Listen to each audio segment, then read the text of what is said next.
There was another announcement today, which was that parents in New South Wales will be allowed to finally go to speech day.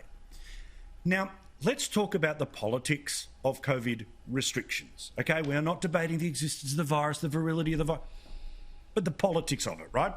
In the same way that there is great political advantage in how strong is your leadership for saving my life, we saw that at the weekend, there also is just a string of bullshit good news stories too, where what's something that I can sort of change by 10%, and that's the announcement today.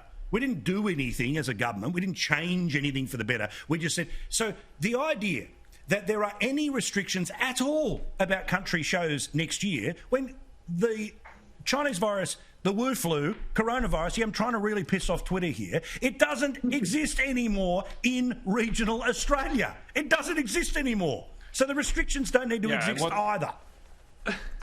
I want to know how they come up with these figures too, Paul. How do they come up with them? With 4,000, but you go to 5,000, that would be too risky, or 10,000. I mean, look at the AFL Grand Final up here. It was just a joke. They had 30,000 people crammed in to a space, but then they only allow 100 people at my local church on Sunday. And that's what, I mean, if I could just say one thing on this, I know you've got shorter time, but where are the easing of restrictions for church? Because religious freedom should be one of our cherished freedoms in any free country, and I don't think really any Christian really complained about the restrictions at the time. We all had to do our bit, but they seem to be some of the last to be getting lifted, and they should be some of the first in my view.